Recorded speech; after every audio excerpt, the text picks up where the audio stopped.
opening scene on Prison Island is very much like Shadow's breakout from Sonic Adventure 2, which is the video game that this movie very heavily adapts elements from. In the video game, however, Shadow escaped due to Dr. Eggman breaking him out after he discovered documents from his grandfather about Project Shadow. However, in this movie, Gerald Robotnik is actually the one who breaks Shadow out of Prison Island by hacking into gun systems and loosening security on Shadow to help him break out. Once Shadow does break out of his cell, he uses his Chaos Snap ability to teleport around the room and take out each of the gun soldiers one by one. Some of the moves that Shadow does here are actually a reference to the opening cutscene of Shadow the Hedgehog 2005, where he takes out a squad of aliens and gun soldiers with very similar techniques. Little fun facts actually, Jeff Fowler, the director of this movie and the last two Sonic films, actually worked on the Shadow the Hedgehog game as a cutscene animator, hence why you see a lot of direct influence pulled from that game, as Jeff has actually had experience with his character prior to making this movie. While I'll go a bit more in depth about the music at a later point in the video, I do want to mention that the song Live and Learn from Sonic Adventure 2 is played multiple times throughout the movie and serves as Shadow's theme throughout the film. It can be heard a total of at least 3 times in the opening scene alone. Take a listen.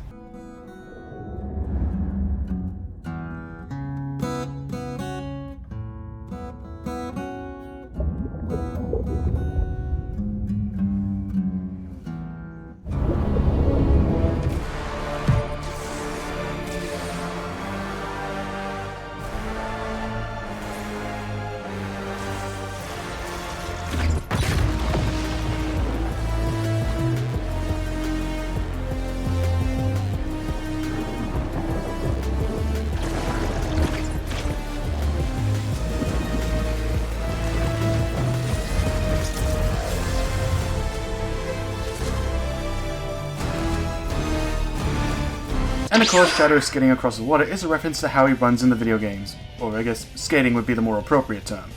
Miles briefly makes this shape with his tails resembling his logo from the video games. At one point we see Sonic grind up a tree branch, much like the grinding he does in pretty much every modern Sonic game, and at the end of the race he runs past a goalpost sign that spins around, which is exactly what happens whenever you finish a level in the classic games. Funny enough, the goalpost sign was also referenced in the Knuckles miniseries that came out in April last year, so 2 for 2 I guess. The flames of disaster! It's even complemented by the victory theme that plays afterwards, which you hear in many Sonic games, particularly the classic games following Sonic 3. I remain the undefeated speed champion of all time! Yes! And the crowd goes wild!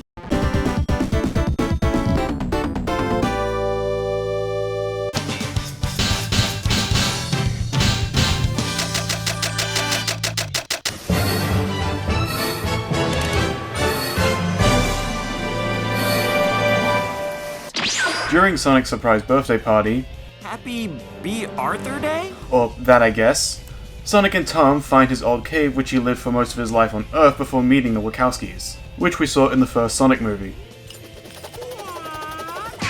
It's a little weird though because Tom acts like he's never seen the cave before. Whoa. Sonic. This is your... Yep. My old cave. Oh man. I can't believe this is where you lived all those years. But if that's the case, then how did he and Maddie get all of his stuff into his room in the attic in their house if he was never here before? The scene then transitions back to Shadow, who's walking in the rain at Shibuya Crossing in Tokyo, Japan. If you look in the background, we can actually see a poster for Chow in Space. For those who don't know, Chow in Space is actually a fictional movie franchise within the Sonic the Hedgehog universe. There was even an animated short film based on this idea on the Sonic YouTube channel in 2019. You tend to see billboards for Chow in Space in mostly the city levels, particularly Speed Highway in Sonic Adventure 1 and City Escape in Sonic Adventure 2. The scene also visually reminds me a lot of the opening of John Wick Chapter 3, which should make a lot of sense as Shadow in this movie is voiced by the one and only Keanu Reeves. This serves as a little bit of a full circle moment as Keanu was also mentioned in the first Sonic movie here. Please, please, please, please, please. Yes, Keanu! You are a national treasure. Though it's honestly pretty surprising that at no point throughout the film does Sonic ever mention the fact that Shadow and Keanu sound exactly the same. I mean, considering how much this version of Sonic likes to talk and make pop culture references, it's a little weird that there's no mention of it anywhere in the film. When Director Rockwell arrives to take Sonic, Tails, and Knuckles to Tokyo to fight Shadow, she refers to them as Team Sonic. Please continue. I'm Director Rockwell. There is a very dangerous situation unfolding right now in Tokyo. Commander Walters is requesting Team Sonic's immediate assistance. Which of course is a nice little nod to their team name in Sonic Heroes. Right before Team Sonic jump out of the gun helicopter down to Shibuya, Sonic, near word for word, recites this iconic line from SA2. about low-budget flights? No food or movies? We're out of here. Talk about low-budget flights, no food or movies. I'm out of here. Now believe it or not, but this line was actually included in the movie by none other than Ian Flynn. Ian Flynn was the former head writer for the Sonic Archie comics and a current writer for the IDW series. I lied, by the way. That part was completely false. I just wanted to see Sonic fans get angry at Ian Flynn for no reason. It just sounds like Sonic fans hate continuity, so hey, there you go. That was just a bunch of cheap references. What a rip! Of course, the image of Sonic jumping out of a helicopter to the streets below references that same cutscene, just minus the snowboard and about 10% the coolness. Also, the song that plays as they fall is called Neon by the band One OK Rock. I mention this because this actually is the band's first time with the Sonic franchise. They previously made the song Vandalize, which was used for the easy mode ending in Sonic Frontiers. You know the song that when the game was distributed worldwide they had to replace the word fuck with fight? As Tails grabs Sonic and Knuckles before they hit the ground, their formation is just like that of the flight characters from Sonic Heroes as well.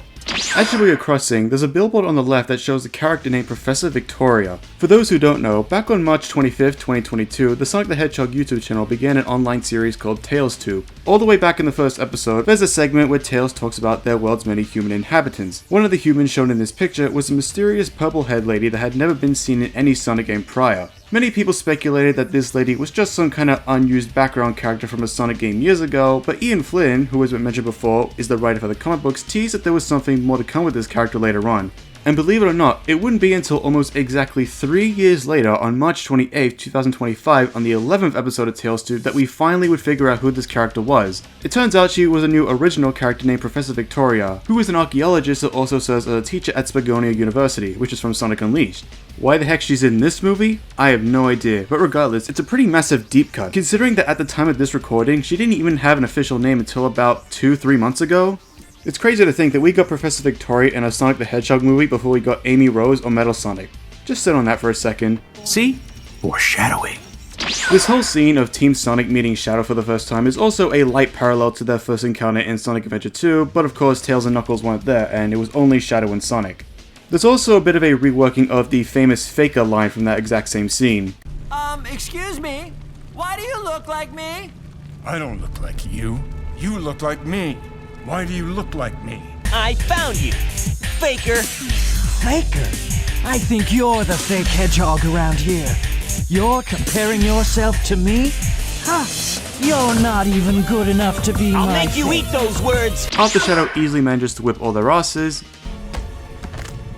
Sonic tries to stand up only to collapse in exhaustion in front of Shadow, which is a remake of this iconic shot from the opening cutscene of Shadow 05. The image of Shadow riding a motorcycle and wielding a firearm is of course another strong visual nod to Shadow 05. Vehicles and firearms were a very big part of that game and have become an iconic part of Shadow's character even though they're only really used in this one game. Shadow's motorcycle, the Dark Rider, is a different model in the movie compared to the game. Now, I know literally nothing about motorcycles, so I apologize if I get this wrong, but from what I've researched, the Dark Rider that Shadow has in his solo game is a Harley-Davidson XL 1200 Sportster, while his bike in the movie is a Ducati Panigale V4 SP. Shadow sliding up the side of a tower is also a very awesome visual nod to the famous Akira slide, which has been referenced in dozens upon dozens of movies, TV shows, and other video games over the decades.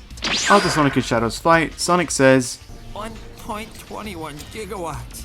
which is obviously a nod to Back to the Future. Team Sonic decide to regroup at a Chow Garden. Now, a Chow Garden is a location that was first introduced in Sonic Adventure 1, but is more prominently known from its appearance in its sequel, Sonic Adventure 2. A Chow Garden is a place where between levels you can go and raise your own Chow, which are these little alien-like creatures that exist in the Sonic universe. You can give them Chow drives to level up their stats and enter them in competitions like racing and judo fighting, etc. In the Paramount movie universe, it's been recontextualized to be a mascot-themed restaurant in Tokyo, Japan. Now, I'm not even going to try and list up all the different Chow that are featured here because that would take forever, but I'll at least point out two notable ones. The purple one on stage is a Knight's Chow, which is a reference to another Sega character called Knights, and you have one with a red bow tie, which is actually a reference to Cream the Rabbit and her pet Chow named Cheese, who appropriately enough wears a red bow tie. Also, one last cute detail I will mention is that some of the employees actually do have Chow artwork on their uniforms, which is actually official 2D Chow art that was made by Yuji Ekawa. You've probably seen this artwork before, notably on the box art for Essay 1 and 2, and has also done many of the 2D character illustrations that you can find on the Sonic Channel website. Commander Walters arrives and relays Shadow's backstory to Team Sonic. Now while this was true in the second movie and to an extent the first one, Commander Walters seems to be this universe's stand-in for Abraham Tower, who was the gun commander in the video game timeline. In the lore, Abraham Child was born on board the space colony Ark, though unlike Maria, he didn't have any terminal illnesses and was actually made after two scientists got busy one evening and had a kid. Don't worry, Professor. I was an accident too. He and Maria were close and basically acted like a second sibling to her after Shadow, but he was not as close with the latter as he was with Maria. Even into adulthood, he still blames Shadow for Maria's death, but eventually he manages to move on and he and Shadow make amends.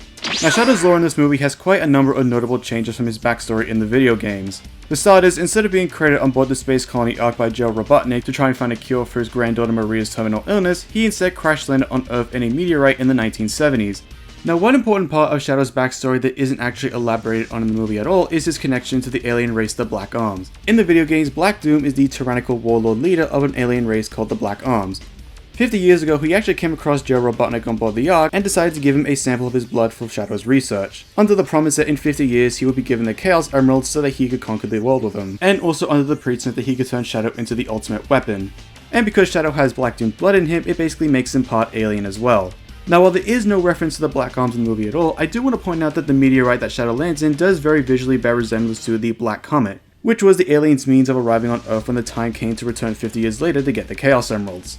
To me, this does seem like the movie's way of laying the groundwork to potentially explore Shadow's backstory further in the future and maybe reveal his connection to the Black Arms in a future solo project.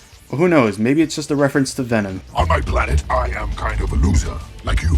But here, we could be more. Excuse me? And I'm getting to like it here.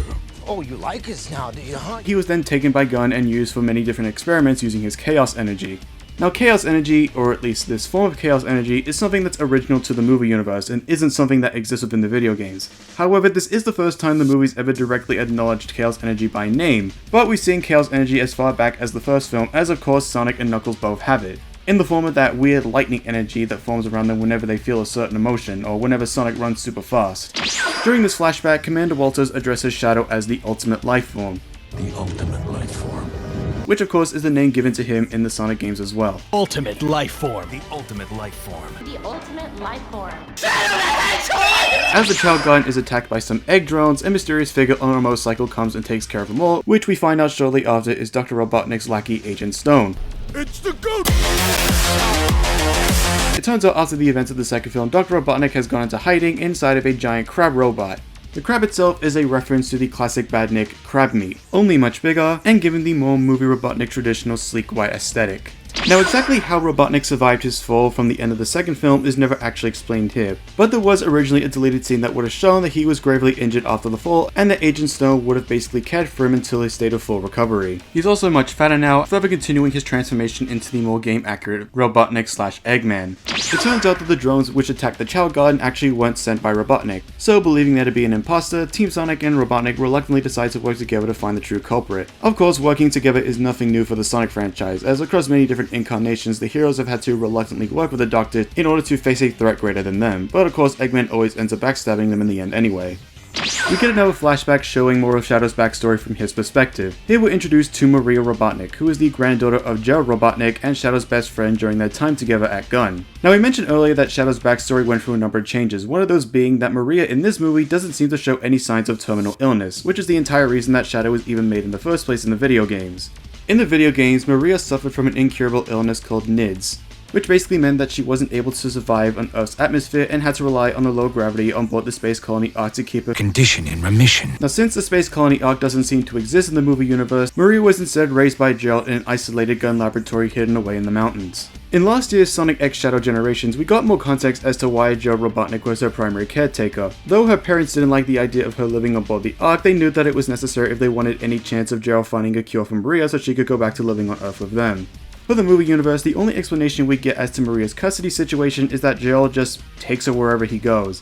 He takes her everywhere. What the fuck does that mean? Maria in this movie is also played by Australian actress Alila Brown, who you may actually recognize for playing young Furiosa in her self-titled movie earlier from 2024 as well.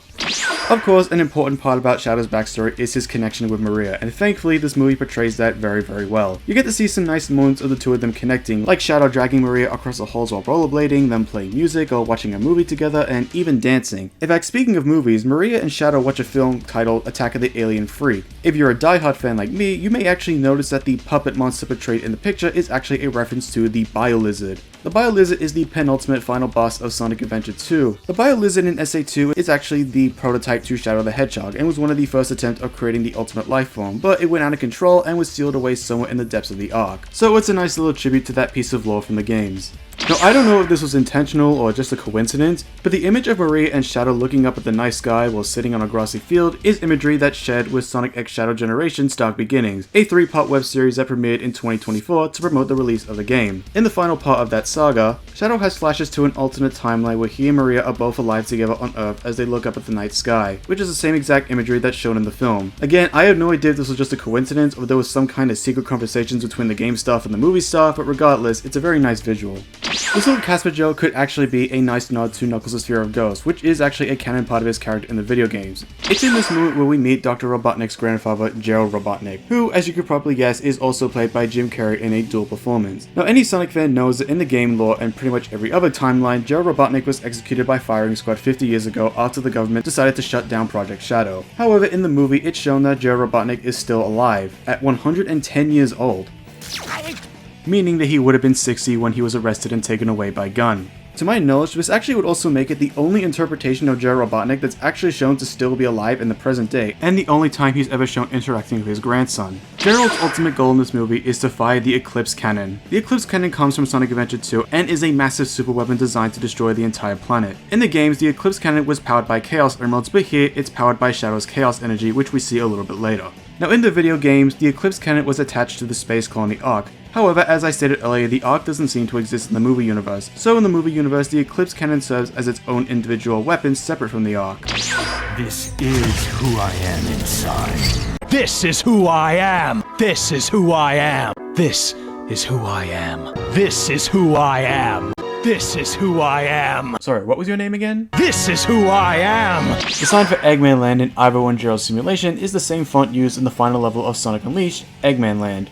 Okay, so I know this one probably isn't true, and it's probably just me coping, but I do want to point out that in this one shot, Gerald was wearing these Halloween swirly glasses, which to me look a lot like the glasses he had in SA2. Again, probably not intentional, I just wanted to point it out anyway. One detail that I found pretty funny is that when we see Ivo and Gerald having their quote bonding time in the virtual simulation, the VR headsets that they're using are just repainted PSVRs for the PS4. While Team Sonic, Tom and Maddie are discussing their plans to break into gun headquarters in London to get the second keycard, for a few frames we can briefly see some character portraits that resemble the Sonic Mania character select screen. When Tom and Maddie get into the server room, the USB drive Tails gives them doesn't work until they blow into it, at which point all the servers activate. This is a cheeky little nod to back to the 80s and 90s era of gaming, where if a game cartridge didn't work right away, just blow into it and then it would start. We also see that the Robotniks have their own keycard, which very vaguely resembled the keys that you would find in Pyramid Base in Sonic Adventure 2, which were keys that had Eggman's face on them.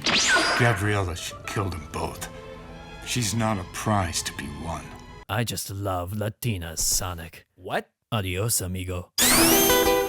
Not an Easter egg, but I do want to point out that this is the only time in the entire film where we see Ivo wearing his goggles, and it lasts for about 3 seconds. It's here where we now get the iconic laser room dance sequence where Robotnik and Gerald have to dance their way through a laser hole using thermal laser distortion suits to get by. Again, this one's probably not an intentional Easter egg, but I think it's interesting to note that the hallway for the laser room does resemble that of a Chaos Emerald, so that's something. The music that plays in the background of this scene is actually a version of the classic song City Escape, which is the first level of Sonic Adventure 2. That being said, it's very subtle, and the first time I saw this movie, I didn't even recognize it was supposed to be City Escape. But I'll play this one video to show you that yes, it is City Escape, as the beats to the song are the same.